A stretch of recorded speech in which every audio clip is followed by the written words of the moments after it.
The air in our home on Thanksgiving was consistently thick and weighty, reeking of roasted turkey, simmering resentment, and expectations that I could never fulfill.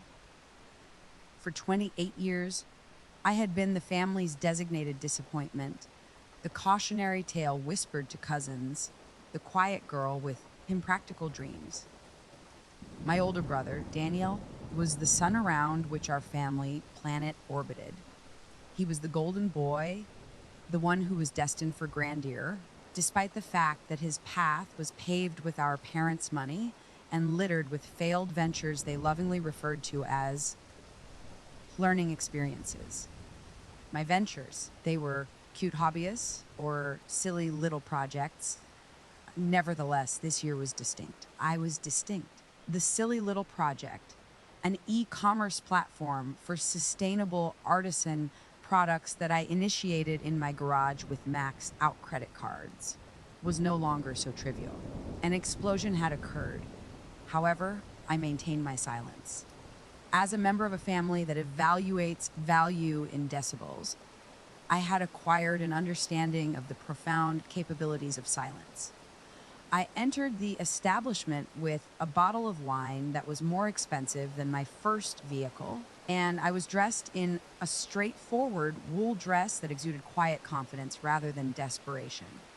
The typical theater of passive aggression was present during dinner. My mother, a woman who was capable of weaponizing a compliment, observed my dress and commented, "Oh, Tara, it's nice to see you're finally dressing your age."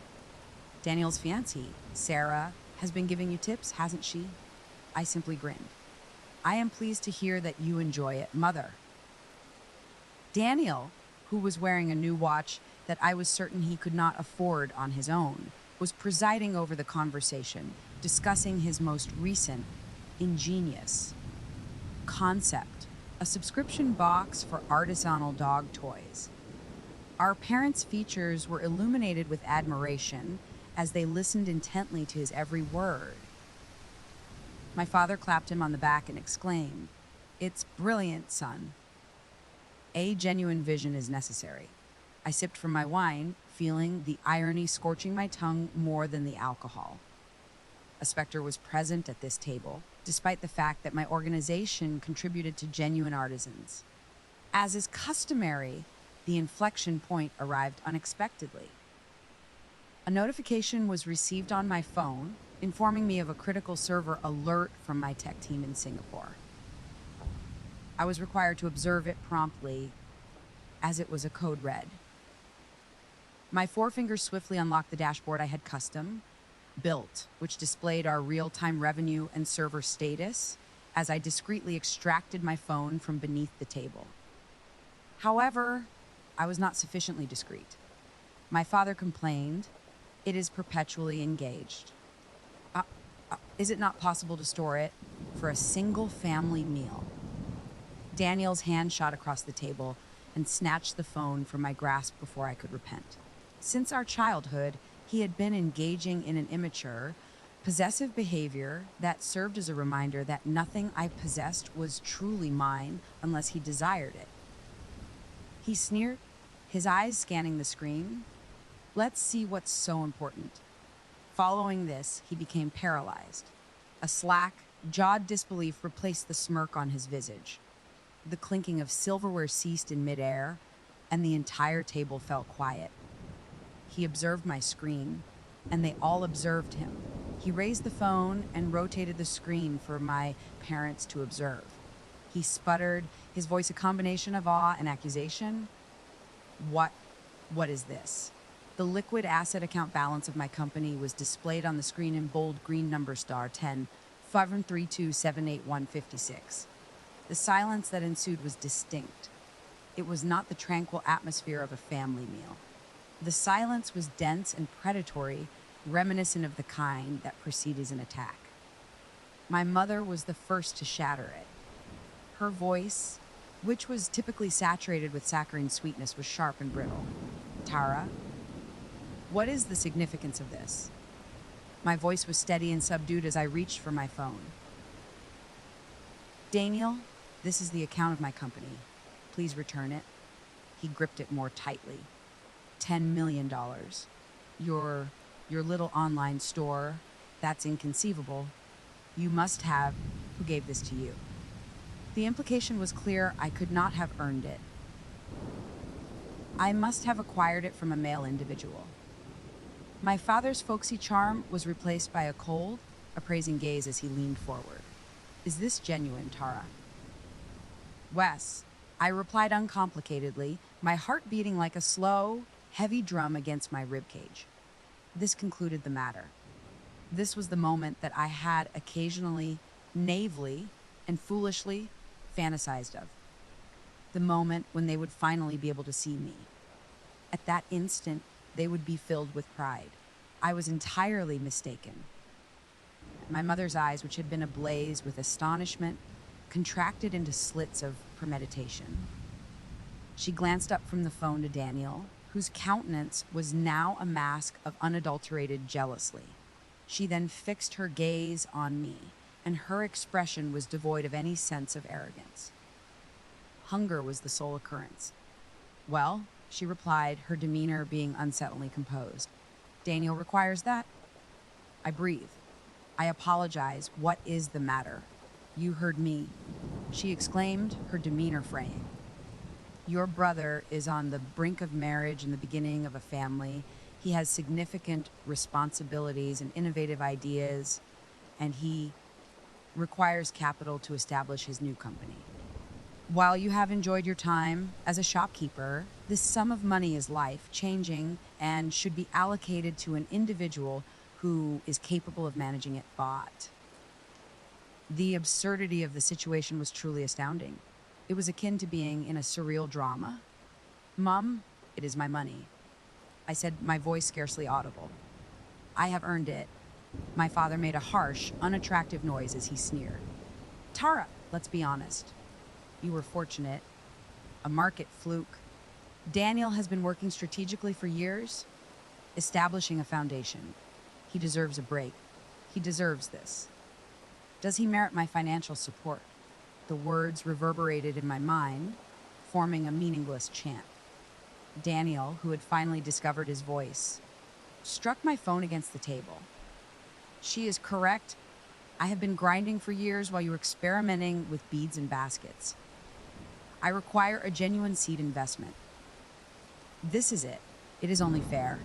Family supports family."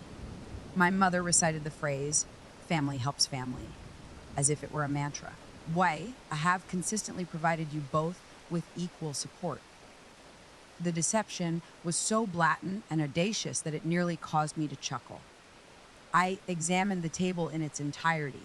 Their features were fixed in a grim, righteous determination as they looked at my parents. The eyes of Daniel were aglow with a ravenous light. Sarah, his fiancée, was gazing at her plate with her utensil in her hand, her knuckles turning white. My gaze was not met by any individual. Not even my Uncle Ray, who was seated at the far end and appeared to be profoundly uncomfortable, spoke. They were not inquiring. They were exceedingly demanding. They were asserting that the rewards of my tireless, soul-crushing work, my risks, my sacrifices, and my restless nights were not mine to keep. They belonged to the golden child, because he deserved them. They perceived me as a resource rather than as a daughter or sister, a bank account that had abruptly matured and was capable of speaking. All of my previous failings, which so gleefully documented, were now presented as evidence. "Do you recall that graphic design business you attempted in college?" My father inquired with a cruel chuckle. "Approximately 6 months." My mother continued, her voice dripping with scorn. "And that blog you were so passionate about. You never received a penny from it. This is undeniably distinct. It is a windfall, and windfalls are intended for the family."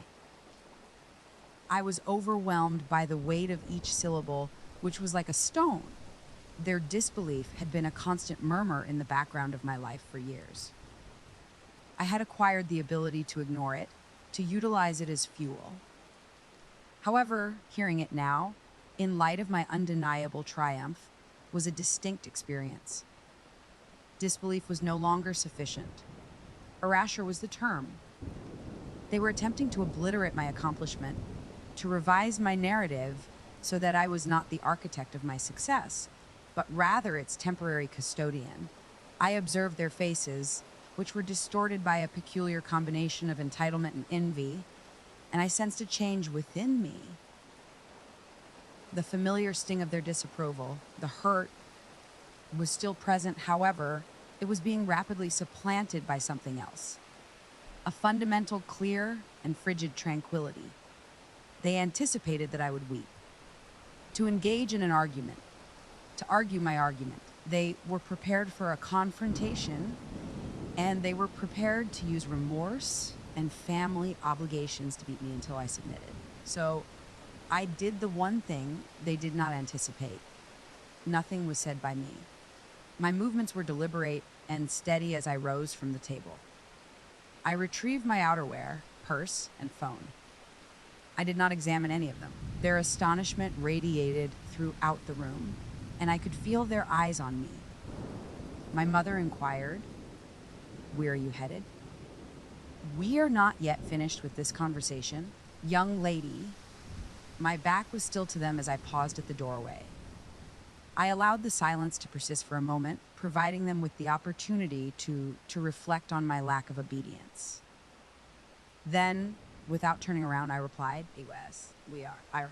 I then exited the building. The final, clean break of a bond that I once believed to be unbreakable was echoed by the clack of the latch as I closed the door behind me. I began to shed the tears I had refused to shed in front of them as I walked to my vehicle in the cold November air. However, they were not merely cries of anguish. They were tears of grief, fury, and a terrifying dawning clarity. They perceived my silence as a sign of vulnerability. They perceived my departure as an outburst. They were mistaken. It marked the commencement of a strategy. The subsequent 2 days were characterized by a series of calculated actions. Not only did I soothe my wounds, but I also honed them into weapons. My initial telephone call was to Liam, my COO, a man whose loyalty I valued more than my own blood. I disclosed all pertinent information to him. Immediately following his silence on the opposite end of the line, a low whistle was heard. "Wow, Tara," he exclaimed. "Just wow. What are you planning to do?" I replied, my voice trembling. "Something I should have done a long time ago. Liam, I require you to conduct a comprehensive financial audit of every dollar that my parents have ever invested in Daniel's initiatives. I am referring to each and every penny. Regress by a decade." He expressed a grim contentment in his voice, saying, "Consider it accomplished." I made a second call to a private investigator. I harbored a persistent suspicion, a menacing murmur that had intensified over time. Something about my family's circumstances, the manner in which they lived comfortably beyond my father's modest pension, never made sense. Particularly, the narrative concerning my grandfather's will. He was a self-made brilliant man who held me in high regard. He had consistently expressed his admiration for my potential. However, upon his passing, my parents were the sole beneficiaries of his substantial estate. I was informed that he believed that Daniel, the patriarch of the family, would require it more. It never resonated with me. It resembled a narrative that my parents would compose, rather than one that my grandfather would compose. "I would like you to locate the original estate lawyer for my maternal grandfather, Robert Sterling," I informed the investigator. "And I would like you to locate the authenticated original copy of his last will and testament. Do not skimp on expenses." Although the mechanisms of my new reality were in motion, the old one attempted to attract me back. My phone was inundated with text messages. My mother's guilt trips. "How could you abandon your family on Thanksgiving?" Daniel made accusations such as, You are a selfish woman. You would rather witness my failure than assist your own brother. And a solitary, chilling message from my father. Daniel's engagement party is scheduled for Saturday. Be present. Also, refrain from creating a disturbance. It was a summons, not an invitation. A command performance in which I was expected to arrive, smile, and maintain the illusion that everything was in order. They desired to exhibit their daughter, who was successful but was shortly to become generous, in front of their friends. They were so arrogant and certain of their power over me that they were unable to envision any other outcome. I would be present. However, I would refrain from causing a disturbance. I would be responsible for overseeing one. The chilly and clear weather of Saturday night arrived. The engagement party was hosted at a country club that was absurdly opulent, featuring chandeliers that resembled frozen waterfalls and waiters who moved with a silent, ghostly efficiency. The air was filled with the gentle clinking of champagne flutes and polite conversation. Near the stately staircase, I observed my family conducting business. My father, who stood like a sentinel with a fixed expression on his face, my mother in a garish sequin dress, and Daniel looking smug in a tailored suit. They embodied the ideal of a prosperous and content family. The illusion was immaculate. My father intercepted me as I entered the room, his grasp on my elbow astonishingly firm. His eyes did not meet his smile. "Tara," he whispered, "I am relieved that you have come to your senses." His voice was low. "We should refrain from engaging in any of your drama tonight. Be amiable. Later this week, we will deliberate on the transfer of funds." He was genuinely convinced that he had prevailed. The notion was so repulsive that it nearly caused me to smile. My voice was as smooth as silk as I assured my father, "Don't worry. I would never consider inciting a disturbance." I spent the subsequent hour intermingling, a phantom in my own life story.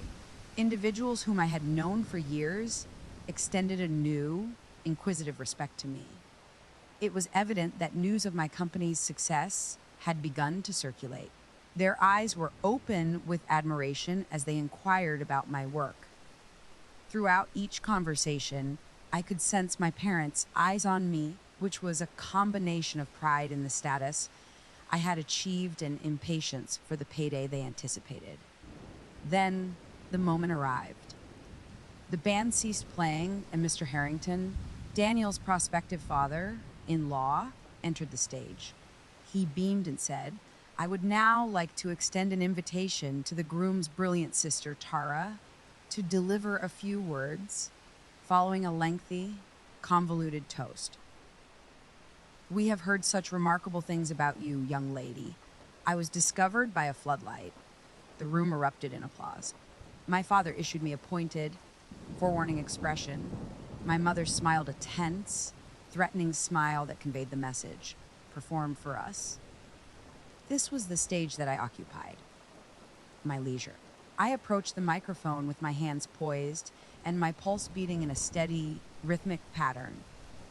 My gaze landed on my family as I gazed out at the multitude of expectant faces. Daniel was anticipating a lavish tribute and was gloating. My mother was enjoying the reflected splendor as she adjusted her dress. My father was vigilantly monitoring me. I activated the microphone by tapping it. "Good evening, everyone. It is a privilege to be present to commemorate the union of my brother, Daniel, and the lovely Sarah." I paused, allowing the polite sentiment to linger in the air. 2 days ago, during our family's Thanksgiving dinner, I had a moment of profound realization regarding family success and our mutual obligations.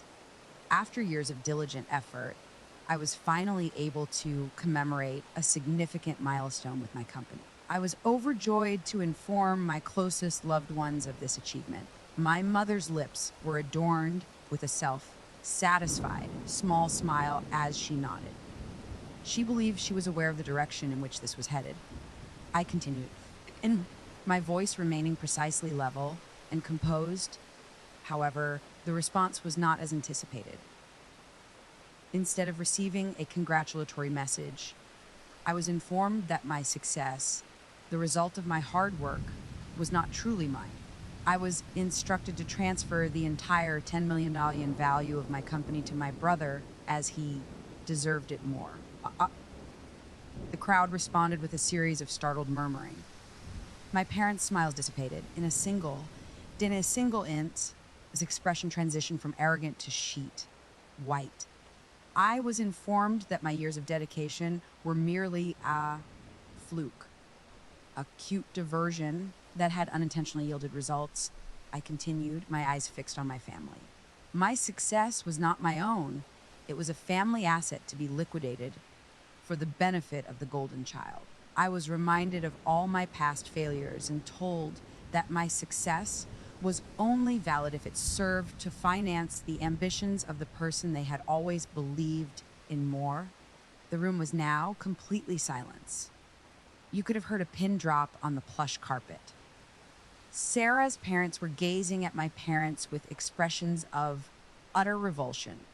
It was at that moment that I came to the realization that their disbelief was the most valuable gift they ever gave me. Their dismissal of my ambition, their ridicule of my dreams were like pouring gasoline on a fire they were unaware I was building. Their doubt was my fuel, and their mockery was my motivation. In a sense, I owe them a debt of gratitude for this $10 million company.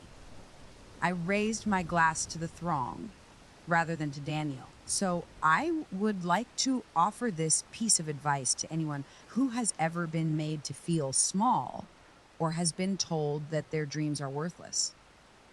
Do not allow others to define your value. Let their doubt be your North Star. Build your empire in silence.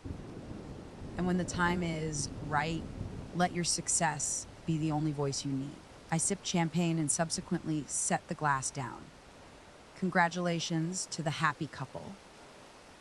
I concluded, my voice resonating with finality. For an additional moment, the silence persisted, dense and oppressive. Then, a single individual began to applaud from the rear of the room, then another. Additionally, there is another. The room erupted in a wave of ovation within seconds. Not for the engagement, but for me, it was a peculiar experience to be applauded by strangers for revealing a truth that my own family was unwilling to acknowledge. I exited the stage with my head held high and did not turn to glance back. It was unnecessary for me to do so. My back was scorched by the intensity of their fury. A gentle hand caressed my arm as I made my way toward the exit. It was Sarah, Daniel's fiancée. Unshed tears were glistening in her eyes. She murmured, her voice trembling, "That was the most courageous thing I have ever witnessed." She cast a glance back at the stage where my parents and Daniel were seated, immobilized in a scene of public humiliation. They are not virtuous individuals, are they? It was not a query. It served as confirmation. She continued, her words erupting in a flurry. They treat me like an accessory. They control my finances, critique my family, and my decisions, Daniel. He has a temper. I have been so apprehensive. Seeing you do that, it made me feel like maybe I don't have to be. I shook her hand and replied, "You do not. You possess a greater degree of influence than you realize." I departed from her, leaving her with a contemplative, resolute expression, and strode into the darkness, experiencing a sense of liberation that I had not experienced in years. The initial act of my liberation was complete. The consequences were immediate and nuclear. My phone was a battlefield of ferocious voicemails and messages. However, I refrained from responding. I permitted them to shout into the abyss. A few days later, there was a knock on the door of my residence. Uncle Ray was the individual in question. He was my father's younger sibling, a retired history professor who was known for his quiet demeanor. He typically preferred books over people. He had consistently been kind to me in a distant, observational manner. Holding a potted orchid, he stood awkwardly in my doorway. I thought your place could use some color, he said. I permitted him to enter, and he sat on my sofa surveying my apartment, which was replete with books and prototypes for my business. I always knew you had your grandfather's spirit, he said, speaking more to himself than to me. You built all this. Before he eventually looked at me, we sat in silence for a moment. Tara, you did the right thing by speaking the truth. Your father is incandescent with fury as a result of what you did at that party. Why did you never express any sentiment? I inquired, a query that had been on my mind for an extended period of time. You observed their treatment of me. He exhaled, his shoulders sagging. He leaned forward, his voice lowering. Fear, I suppose. Your father has a long shadow. But there's more to it. Your grandfather, Robert, he wouldn't have stood for any of this. He adored you. He saw you. There's a proverb that I have always cherished is, silence can be a preparation. Your silence over the years was a means of gathering strength. However, my silence has been a form of cowardice, and I must rectify this. He gazed at me with great intensity. They consistently asserted that Robert did not leave any property to you in his will. Did this ever seem plausible to you? The question remained unresolved, which served as confirmation of the suspicion I had instigated in my investigator. No. I murmured.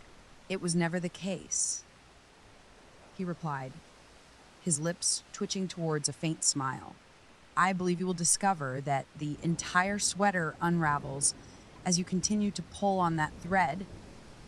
Tara, I was inspired by his presence. He was aware of the character of the individuals involved, but he was unaware of the specifics. He had corroborated my intuition. An unassuming manila envelope was delivered by courier the following day. There was no return address. The front bore my name. A single sheet of high-quality stationery was enclosed, featuring a single typed sentence. If you are interested in the truth of your inheritance, please meet me at the Oakwood Library on Thursday at 2 p.m. and ask for Mr. Abernathy. At the bottom of the sheet, there was a single handwritten word, redemption. I felt my heart pounding in my bosom.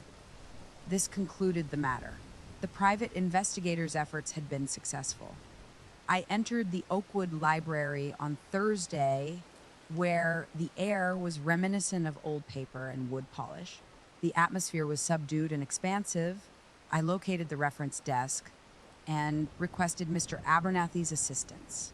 The librarian directed me to a quiet reading room located at the rear of the building. An elderly man with a neatly trimmed white goatee and kind eyes sat at a table with a worn leather briefcase beside him. I approached him, and he stood. He addressed her as Miss Sterling, his voice being both gentle and audible. My name is Arthur Abernathy. I was the estate lawyer for your grandfather, and I would like to believe his friend. I have been eagerly anticipating this conversation with you for a long time. He opened his briefcase and extracted a thick, sealed document, the paper of which was yellowed on account of its age. Arthur initiated, your grandfather was a remarkable individual, and he was no fool. He recognized your parents' greed long before you did. He was aware that they had a preference for Daniel and was concerned that they would squander his legacy and leave you with nothing. The document was propelled across the table by him. This is a certified copy of your grandfather's true and final will, which was notarized and filed with my office the week prior to his passing. He drafted a second, more straightforward will that he was aware your parents would discover. This second will left everything to your parents and was a decoy. This is the genuine will. As I reached for it, my hand trembled. He established a trust in which the majority of his estate, which includes his stock portfolio and the original seed money, was to be managed by me until your 30th birthday or until you exhibited significant business acumen independently. Your recent success, Miss Sterling, has triggered the final clause, and the estate is now yours in its entirety. I was rendered speechless as I gazed at him. 15 million euros, in addition to the foundation that I had already established. Finally, I was able to articulate my parents. They submitted the other will. They engaged in fraud. Wes, Arthur replied with a solemn expression. They succeeded. Your grandfather's decoy was convincing enough to pass probate, particularly since no one contested it. I was obligated to remain silent until the trust clauses were fulfilled. He desired that you construct something for yourself first to demonstrate your capabilities. He would often say, money can be taken, Tara, but they can never take what you build with your own two hands and your own sharp mind. He desired that you experience the triumph of your own success before receiving the inheritance, and he wanted you to be aware of your own strength. My eyes welled with tears, not due to the financial gain, but rather due to the profound validation. My grandfather had observed me. All along, he had maintained his confidence in me. He had arranged the entire event from beyond the grave, not only to provide me with a fortune, but also to grant me his own life. Arthur continued tenderly, this document is unbreakable. The remainder is a mere formality. All you must do is submit it to the probate court. Arthur Abernathy accompanied me to the county courthouse the following week. The court summoned my parents to attend. They observed me, and their features contorted with contempt, as they presumed that I was present to attempt to sue them for a trivial Thanksgiving offense. My mother even had the audacity to whisper audibly to my father, "Look at her. She's so dramatic." They were led into the chambers of a judge. We were all seated at a long, polished table. Arthur submitted the documents to Judge Miller, a stern-faced woman. She read them, and then read them again, her eyebrows rising higher on her forehead. Her expression was impenetrable as she gazed at my parents. Mr. and Mrs. Sterling, the court has received a petition to validate a superseding last will and testament of Robert Sterling. The document appears to be in order, as confirmed by his long-time legal counsel. I observed my father begin to brag. Your Honor, this is absurd. My daughter is unstable and is fabricating information out of frustration with us. Judge Miller raised his hand to silence him. She examined the signature on the document and then the signature on the will they had filed years prior. She tapped the signature Arthur had provided, stating the signature on this document has been verified by 3 separate forensic experts as the authentic signature of Robert Sterling. The signature on the will you filed has been identified as a highly skilled but ultimately fraudulent forgery. My parents' features were devoid of color. My mother appeared to be on the brink of fainting. My father's eyes were filled with a terrifying, helpless wrath as he stared at me. I observed him for the first time in my life, devoid of his blustering certainty and his power. He appeared to be a diminutive, pitiful individual. This court, Judge Miller declared, her voice booming in the quiet room, hereby invalidates the previously filed will. The trust outlined in this document is recognized as the sole legal directive for the estate of Robert Sterling. His granddaughter, Tara Sterling, is the sole heir. A formal investigation into the matter of the fraudulent filing will be opened and immediately concluded. Exactly that. One incontrovertible truth has erased decades of lies. I refrained from remaining to observe the aftermath. Walking out of the courthouse and into the bright afternoon sun, I felt the burden of my entire life move from my shoulders. I refrained from visiting my residence. I proceeded to my office, which was the organization that I had established. As I traversed the bustling workspace, I listened to the chatter of my colleagues as they worked together, created, and constructed. This was my residence. This was my family. The one I had forged and the one I had chosen. A month later, I received an email from an individual whose name I did not initially recognize. Sarah was the individual in question. She informed me that she had terminated her engagement with Daniel and relocated to her hometown to be with her family. The final sentence of her email was as follows: I am grateful for your guidance. Your illustration of the appearance of a door has instilled in me the confidence to traverse it. I was now able to accomplish more than I had ever imagined as a result of my grandfather's inheritance. I refrained from purchasing a private aircraft or yacht. I created a foundation that serves as a mentorship program for women-led businesses, offering seed money and the conviction that so many, including myself, had been denied. Dedicated to my grandfather, I christened it the Sterling Spark Foundation. I purchased a new residence in a tranquil location in the Highlands, complete with a spacious garden and ample natural light. Uncle Ray attended the housewarming. We sat on the veranda, enjoying iced tea and observing the sunset. He would be incredibly proud of you, Tara, he said, his voice brimming with emotion. I smiled, a smile that was genuine and genuine enough to reach my eyes. I am aware, I replied. I had maintained my silence for an extended period of time, allowing myself to be influenced by the narratives that others had composed for me. I was the silent one, the disappointment, and the failure. However, they were mistaken. My silence was not a lack of voice, it was the act of owning a sword. I did not need to shout when I eventually decided to speak. I had discovered that the truth possesses a unique resonance. The most significant influence is not achieved by shouting over the tempest. It is the result of being the tranquil entity at the center of the situation, selecting your words and allowing them to descend with the devastating force of a final, irrefutable verdict.